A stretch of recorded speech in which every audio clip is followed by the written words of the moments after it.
Hello friends, welcome to my channel we will change our life. हम देख रहे हैं बौद्ध एंड हिज धम्म और इस वीडियो में हम देखने वाले हैं तपस्या का परीक्षण, तपश्चर्या का त्याग। तो चलिए देखते हैं। गौतम बुद्ध ने सांख्य मार्ग तथा समाधि मार्ग का परीक्षण कर लिया था, लेकिन वह तपश्चर्या का परीक्षण बिना किए ही भृगुओं के आश्रम से चले आए थे। उन्हें लगा कि इसके बारे में भी उनका स्वानुभव होना चाहिए ताकि वह अधिकार से इसकी चर्चा कर सके। तदनुसार गौतम बुद्ध गया पहुँचे। वहां पहुंचकर सबसे पहले उन्होंने घूम फिर कर आसपास का इलाका देखा। बाद में उन्होंने तपश्चर्या के लिए गया के राजर्षि नेंगरी के आश्रम में, जो कि उरुवेला में था, निवास करने का निश्चय किया। तपश्चर्या के लिए नेरज्जरा नदी के तट पर यह एक एकांत स्थान था। उरुवेला में उन्हें वह 5 परिव्राजक भी मिले जो उन्हें राजगृह में मिले थे और जिन्होंने उन्हें शांति का समाचार लाकर सुनाया था। वे भी तपश्चर्या का अभ्यास कर रहे थे।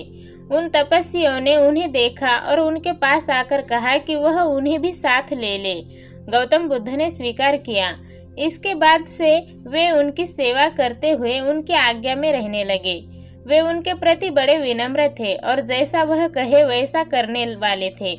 गौतम बुद्ध की तपस्या तथा आत्मक्लेश की प्रक्रिया अत्यंत उग्र रूप की थी। कभी कभी वह केवल 2-3 घरों पर ही भिक्षाटन के लिए जाते, 7 घरों से अधिक पर कभी नहीं, और उन घरों में से भी एक घर से 2-3 कौर भोजन ही स्वीकार करते। 7 कौर से अधिक किसी एक घर से नहीं। वह दिन में 1-2 कटोरी भर भोजन पर ही गुजारा करते। 7 कटोरियों से अधिक किसी हालत में नहीं। कभी कभी वह सारे दिन में एक ही बार भोजन करते, कभी कभी 2 दिनों में एक बार। इसी क्रम से कभी कभी 7 दिनों में एक बार या 15 दिनों में भी एक बार, और बड़ी ही नपी-तुली मात्रा में। जब उन्होंने तपश्चर्या में और प्रगति की तो उनका आहार जंगली से इकट्ठी की हुई हरी जड़ें मात्र रह गया था, या अपने से उगे हुए जौ के या धान के दाने, या पेड़ों की छाल के टुकड़े, या काई, या चावल की गिर्द के अंदर के लाल कण, या उबले हुए चावल की पीच, या सरसों की खली। वह जड़ें और जंगली फल खाकर रहते थे, या जो स्वयं हवा से अपने आप गिरे। उनके कपड़े या तो सन के बने थे, या सन की रस्सी और कूड़े के ढेरों पर पड़े हुए चीथड़ों के, या पेड़ की छाल के, या आधी या पूरी मृग छाल के, या घास के, या छाल की लकड़ी की पट्टियों के, या आदमियों या पशुओं के बालों से बने कंबलों के, और या उल्लू के परों के। वह अपने सिर और दाढ़ी के बाल नोच नोच कर उखाड़ते थे तथा हमेशा सीधा और पालथी मारकर बैठते थे, तथा वह पालथी मारे मारे आगे सरकते थे। वह खड़ा नहीं होते थे। इस तरह से तथा और भी नाना प्रकार से वह अपने शरीर को कष्ट और पीड़ा पहुंचाते थे। उनकी तपश्चर्या इस सीमा तक पहुंच गई थी। अपने शरीर के प्रति उपेक्षा के भाव को वह इस सीमा तक ले गए कि वर्षों तक उनके शरीर पर मैल जमती रही, जो कि बाद में अपने आप गिरने लगी। वह भयानक घनघोर जंगल में रहते थे, ऐसे घनघोर जंगल में कि उसके आरे में कहा जाता था कि एक पागल के सिवा और कोई उस जंगल में प्रवेश करने का साहस नहीं कर सकता। यदि करेगा तो उसके रोंगटे खड़े हो जाएंगे। शीत ऋतु में जब रातें भयानक ठंडी हो जाती तो कृष्ण पक्ष के दिनों में रात को वह खुले में रहते थे और दिन में समय धूप अंधेरे में। और जब वर्षा के ठीक पहले ग्रीष्म ऋतु की भयानक गर्मी पड़ने लगती तो दिन में वह सूर्य के नीचे रहते और रात को सांस घोट देने वाली गर्मी में भीतर जंगल में वह शमशान भूमि में मुर्दों की हड्डियों का तकिया बनाकर लेटते। इसके बाद गौतम बुद्ध एक दिन में एक फली खाकर दिन बिताने लगे, बाद में एक ही सरसों का दाना, बाद में एक ही चावल का दाना। जब वह एक दिन में केवल एक ही दाना खाकर गुजारा करने लगे तो उनका शरीर बहुत क्षीण हो गया। यदि वह अपने पेट को स्पर्श करते तो उनका हाथ उनकी पीठ को लग जाता था। यदि अपनी पीठ को स्पर्श करते तो उनका हाथ अपने पेट को जा लगता। उनका पेट और पीठ एक दूसरे के इतने नजदीक सट गए थे। यह सब कुछ उनकी अत्यंत अल्पाहारता के ही कारण हुआ था।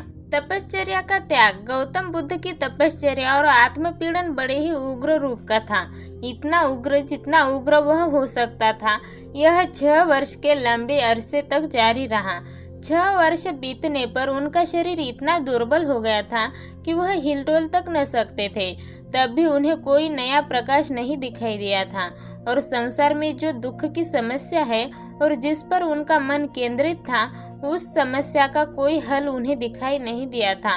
उन्होंने अपने मन में सोचा, यह न आत्मविजय का मार्ग है, न पूर्ण बोधि प्राप्त करने का मार्ग है और न मोक्ष प्राप्त करने का। कुछ इस संसार के सुख भोग के निमित्त कष्ट उठाते हैं, कुछ स्वर्ग लाभ के निमित्त कष्ट सहन करते हैं। सभी प्राणी आशा के चक्कर में पड़कर अपने उद्देश्य को प्राप्त न हो सुख को खोजते हैं, दुख के गड्ढे में जा गिरते हैं। क्या मेरे साथ भी कुछ ऐसा ही नहीं हुआ है? मैंने जो प्रयास किया है, मैं उसे दोष नहीं दे रहा हूँ, किंतु यह आधार को छोड़कर आकाश में उड़ने का प्रयास। मैं पूछता हूँ, क्या शरीर का अधिक से अधिक उत्तापन धर्म हो सकता है? क्योंकि मन ही प्रेरणा से ही शरीर या तो कार्य करता है अथवा कार्य करने विरत रहता है। इसीलिए मात्र मन की साधना ही योग्य है। बिना विचार के शरीर एक कुत्ते के समान है।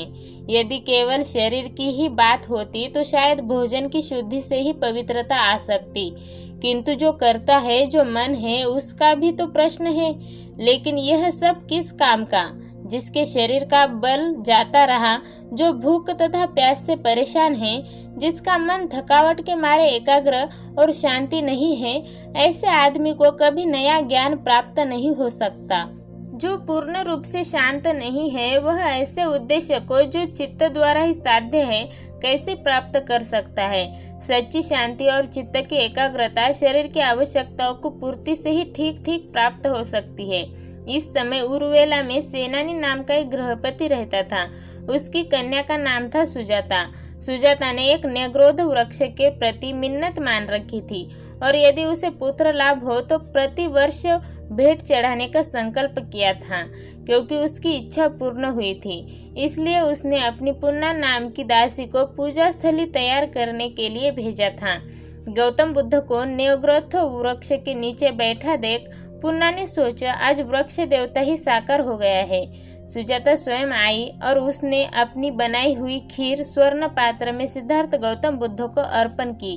उन्होंने स्वर्ण पात्र लिया और सुपतिट्ट नाम के नदी घाट पर स्नान करने अनंतर भोजन ग्रहण किया।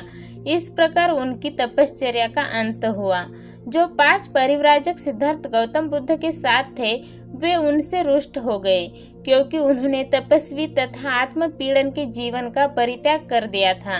वे सिद्धार्थ गौतम बुद्ध को छोड़कर चले गए। अगले वीडियो में हम देखने वाले हैं चौथा भाग, ज्ञान लाभ और नवीन मार्ग का दर्शन, नए प्रकाश के निमित्त ध्यान साधना, ज्ञान लाभ, नए धम्म का आविष्कार। तो ये वीडियो आपको कैसे लगी? प्लीज लाइक कीजिए, कमेंट कीजिए और सब्सक्राइब कीजिए। धन्यवाद।